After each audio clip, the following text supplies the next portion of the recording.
I'm sure you all saw that about a week and a half ago at a New Hampshire town hall. Nikki Haley was asked a very simple question by a voter. That question being, what was the cause of the American Civil War? Nikki Haley then proceeded to unleash a fire hose of cliched platitudes, each one less coherent than the last. She said the Civil War was about how government was going to run and what freedoms the people could and couldn't do. She said in a full statement, I think it always comes down to the role of government and what rights the people are, which doesn't make it. The people have probably what she meant. And I will always stand by the fact that I think government was intended to secure the rights and freedoms of the people. It was never meant to be all things to all people. Government doesn't need to tell you how to live your life.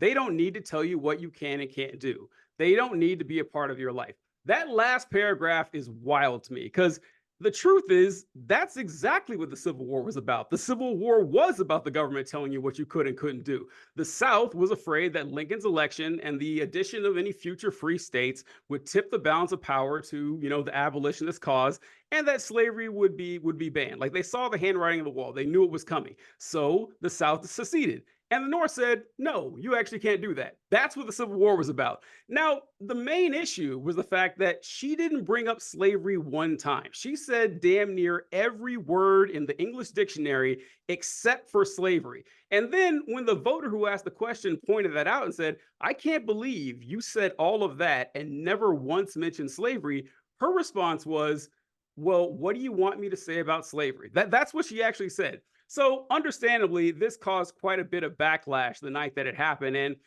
she went home and she adjusted her hood and she came out the next morning and made a statement saying, of course, the Civil War was about slavery. And then she went on to say that, it was actually also about much bigger concepts like freedom of speech and freedom of religion, just complete and Wait, absolute did she nonsense. actually say that was bigger concepts than slavery? Yeah, or broader. I think the word she was Broader. Okay, broader okay. concepts. To be fair to Nikki Haley, don't Yeah. want to slander this woman. A broader It's not concept, even I'm being fair to like Nikki Haley. I'm being fair to her PR team. Like her that was PR a team. prepared Yeah, statement. that was a prepared statement. Yeah. That's the wild part about this. Like she went home, slept on it, had her team look it over, and that's the best defense she could come out with. Now, this is something that has perplexed me since I was a child. That the Republicans and conservatives in general are always doing this weird dance where they swear up and down that slavery was bad. Like, oh, we think slavery was bad. The Confederacy, however, was good. Like they keep trying to like parse this fine line. So I'll go ahead and throw it Alex first. I love the eye roll. Like, what's up with, I mean, we know why the Republicans do this, but why do they bother? Like, why not just say what you actually believe? You won't lose a single vote. Like people were talking about how Nikki Haley is like she's being trashed. Not one Republican is gonna get. She's not gonna win anyway. Who cares? But not one Republican's like, oh, I can't vote for her now because like that's what they would say too. Like, what do you think, man? Oh boy, I mean, I would just say bottom line up front, they're just trying to not piss off or aggravate voters down south because a lot of Southerners that are down there, even to this day, they might have descendants who fought in the war or whatever, who are going to genuinely believe that they were the ones who were picked on, that Sherman's Marxists, was Yep. bad, that, oh, but Lincoln, he suspended the writ of habeas corpus, oh, but Lincoln, he massacred Native Americans in, like the Sand Creek Massacre or the Navajo Long Walk, and suddenly they care about Native Americans when we know that's not the case. Yeah. Um, and like ask the Standing Rocks too, but but they'll throw out any dirt they have on Lincoln and believe that oh they were picked on, that it was just a handful of plantation owners who just got essentially they were used as justification for collective punishment all throughout the South. And I'm thinking, well, yeah, it's a rich man's war and a poor man's fight. Nobody's denying that. I mean, it was plantation owners who started the war. They're the ones who chose to secede and fire on Fort Sumter. But to act as if slavery had absolutely nothing to do with it, or that it wasn't the root cause of the problem, it's like, oh, but states' rights. Okay, well, states' rights to do what? To own slaves and to use slave labor to produce. In that case, it was primarily cotton, right? So, I mean, it's like it's just something that's be so glaringly obvious. It's like saying, hey, is the Earth round? It's like, well, it depends. It's just it's like, no, the Earth is round. Like, it reminds me of that, and specifically too on the point of Nikki Haley. I mean, one thing I've noticed is an interesting parallel. So people who, for example, support the lost cause myth, the myth of the lost cause, that the South was fighting the good fight against Northern aggression, they're the same people who will unapologetically support Israel. I've kind of noticed that parallel. I'm like, wow, they support segregation in two contexts. And so I'm like, that's very interesting. And yeah, I mean, it just goes to show, he said, specifically in her case, I mean, to my understanding, her name isn't actually Nikki Haley. She just says that. I forget exactly what her full name is. I should know it off the top of my head, but it's not Nikki Haley. It's kind of like how Ted Cruz called himself Ted Cruz when his full name is actually Eduardo Rafael Cruz. Yeah. I mean, he's trying to appeal to a certain demographic that maybe he couldn't pronounce his actual birth name. Nikki Haley is kind of the same situation because it's a ploy. It's essentially her trying to pander to her core constituency. And I'm not saying that everybody in the South is buying it. I know there are thousands of progressives all throughout the South who see through this crap and who actively criticize it. I mean, Georgia, for example, I think has remarkably shifted further and further away from the Republican Party. And I'd argue that right now it's a battleground state. So with that being the case, yeah, I mean, that's all this is. It's just pandering. And she's like trying to avoid the truth. She's trying to not sound racist while at the same time keeping her core constituency, especially South Carolina, which to my understanding was the first state to secede from the Union. It was first state. Yeah. Yep. Yeah. And when Sherman was doing his March to the Sea, he played particular emphasis on punishing the people of South Carolina. And so it's like, don't get me wrong. Yes, Sherman, kind of a psychopath, not denying that. Yeah. Yeah. To turn around and act as if the South is totally innocent. It's like, no, both the Union and the Confederacy were evil in different ways. I'm not apologizing for like Lincoln's native genocide, but you shouldn't apologize for slavery that the South was fighting for. It's fairly straightforward.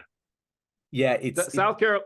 Oh, sorry. South No, Carolina is the evil Delaware. Is the evil. Well, it's I've spent a good deal of time in South Carolina, and people I think saw this story was like, well, Nikki Haley's just dumb, like she put her foot in her mouth, but no, like it's a real thing down there. Like No. like supporting the Confederacy is a real thing down there. I am a white man, right? I have never experienced any sort of racism or prejudice against me in my life, except for when I went to South Carolina and didn't have an accent. And I swear to God, like I've described the feeling I had to like minority friends of mine. They're like, yeah, no, yeah, you were, they hated you for like that. That's exactly what it feels like for us. And it's like, it's really true. And that is her clientele. That is her base. And she can't say things like the Civil War is about slavery because that would, as you said, insult the ancestors of the people who are voting for her, which, by the way, if my ancestors participated in slavery on the owning side of things, I would disavow my ancestors. It seems pretty straightforward to me. I don't know why that matters to you, but go ahead, bro. But no, I think that like I want to play a little game here, and I want to take Nikki Haley's words literally. I want to take her argument literally and use it to show just how much of a farce the entire conservative ideology is. Because look at what she said. She said it was about government not getting involved in people's lives, right? Let's take a look at that for a moment. Government getting involved in people's lives is why slavery existed. Like, do you think the group of 20 plantation owners on a plantation of 2,000 slaves would have been able to keep that up without the government force backing them? No, they would have never been able to do that. If you don't have the idea that black people are people, then yeah, that argument makes a lot of sense. But if you assume that those slaves should have had equal rights as humans and Americans as everyone else, then yeah, the government getting involved is what created slavery in the first place. The government saying there is no more slavery is the opposite of the government getting involved in people's lives. And yet it's somehow framed as the North being overbearing. And I think that it's fair, it's clear and obvious to a lot of people how that applies to slavery.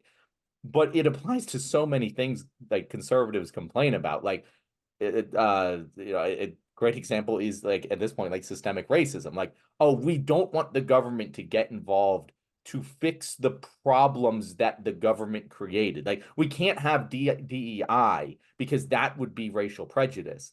But we just have to stick with the status quo, which was created by racial prejudice from the government. Like, you cannot have this complete free-for-all because that creates systems in which people become oppressed, and the decision to do that is the government getting involved. It just, I feel like that argument, if you can look at that and see how nonsensical it is, it's a stepping stone to getting to see how so many other, get the government out of our lives arguments are from conservatives actually don't make any sense unless you only focus on the specific lives of the people who you're talking about here, and not the lives of the people who are being affected by their behaviors the government's trying to stop. Oh, absolutely. I just remembered, Alex, Nikki Haley's real name is Nimrata Randhawa. I remember That's right. Nimrata, but I couldn't remember the Yep. last name because, but so yeah. Also, with the arguments that people have, right? So I grew up a conservative Christian in conservative Christian school, so I was exposed to like a lot of Confederate apologia growing up. Like I know it backward and forward, and you saw a lot of this after Nikki Haley's. It wasn't even a gaffe. Like she meant everything she said. Like it wasn't even a gaffe. It just looks bad for normal ass people, but they talk about what you both mentioned about well, the North overstepped their boundaries, and the North basically their argument, and they like to focus it on the fact that, well, the North didn't go to war to free the slaves. Like they really like to focus, which is true. Like the North did not, like that wasn't their operating goal when they started the Civil War. That didn't come till later, like 1863. Lincoln decided to go ahead and do it to weaken the South and to gain popularity, stuff like that. But here's the thing, for anybody listening who's thinking that, and I don't know why you're watching this show, well, it's good, you need it. But there's a difference between saying these two things are different. The Civil War was about slavery. That is 100% true. You can also say the North did not go to war to free the slaves. That is also true. But the Civil War was still about slavery. Like they tried to like parse this line there and say because the North didn't go to war to free the slaves, that it wasn't about slavery, when 100% was. And it was just about the South fearing the fact that slavery was going to be abolished. Like a lot of people say that Lincoln didn't want to free the slaves because that quote he gave where he said that if I could save the Union without freeing the slaves, I would do it. But he also said if I could save the Union and free the slaves, I'd also do it. Like he was an abolitionist. He joined the Republican Party, which started as an abolitionist party. Abolition was kind of his thing. He did want to free the slaves, but it was just saving the Union was more important to him than freeing the slaves. But John, you were talking about, like the concept that the government needed to exist in order for 20 people on a plantation to control 500 people on a plantation. Yeah, that it did. And what's really funny about it though is it's not funny, but slavery was like the founding flaw in the United States formation, and everybody fucking knew it. And like when they talk about, well, you can't judge people like Washington and Jefferson by modern time, you don't have to. You can judge them by their time, because most of the people like in the civilized world, like, yeah, this is kind of fucked up that you're doing this. And I forget who said it, some French guy, I think. He was making fun of the founding fathers and said his quote was that he found it ironic that the people who yelled about the freedom the most were the drivers of Negroes. He was like, yeah, like what are you guys talking about? And interestingly enough, in the Constitution and the Bill of Rights, the first 10 amendments, the word slavery is never mentioned. It's not brought up one time. They were embarrassed by the word slavery, and they referred to slaves as other than free people or something like that. They couldn't even have the courage to bring up slavery. And the Three-Fifths Compromise was just a concession to the South, who they wanted representation for free people and slaves in Congress. And so the North said that doesn't make sense because slaves aren't citizens. And so they capitulated by giving the Three-Fifths Compromise and said, okay, so 3/5 of every black person, you can get representation for that. So people say black people consider 3/5 of a person. No, black people were considered 0/5 of a person, but they were 3/5, for the purpose of congressional representation. And still, like that is a great victory for the South. It wasn't enough. They still bitched and complained and bitched and moaned and bitched for the next 80 fucking years until they actually went to war over it. And it is wild that conservatives love to say, well, I don't know why black people are complaining about slavery. We lost 600,000 of our boys fighting. It's like, all right, first off, half of those boys died fighting for slavery. So fuck you. And second, a lot of nations freed slavery, or a lot of nations got rid of slavery. We're pretty much the only one that fought a civil war in doing so. You could argue Haiti, but that was the slaves, fighting for themselves. Like, France didn't need to, or Spain or Great Britain. They're like, oh yeah, this is fucked up. We need to get rid of slavery. The United States, on the other hand, shot at their own family members to protect the institution of slavery, and it is insane. And one more thing I want to add here is it is wild to me that people in the South just rep the Confederate flag. They honor the Confederacy. There's statues to Robert E. Lee, Stonewall Jackson, Jeb Stuart, Braxton Bragg, and they're really proud of this. And they still say, well, you know, the fucking Confederates, they were evil Democrats. Like, well, what do you expect? It's like, listen, you guys in the South are the, you know, geographical, ideological, and literal biological children of the Confederates. Stop pretending you guys weren't the slaves. That's exactly who you were, and that's the legacy you're carrying on today. Like, Alex, what did I miss? What did I miss here? I mean, I would just say, like, for people who were raised down south, who grew up with this notion that, you know, oh, we were picked on, we were punished for, you know, the slave laws or whatever. It's like, okay, well, why are you directing your hate at the North if the South is the one that declared the war? And if they conscripted, it's kind of funny. The Confederacy was all about small government, and they had to conscript troops because they were outnumbered. I mean, the whole thing is, okay, you should then be maybe pissed at the people who started the war to begin with and who got your ancestors involved in a fight they had no business being. I mean, that would be my attitude. It's kind of like that discussion that, you know, we had before regarding, do you blame the troops or do you blame the politicians for, you know, a war? Let's say, do you trust people in the military or not?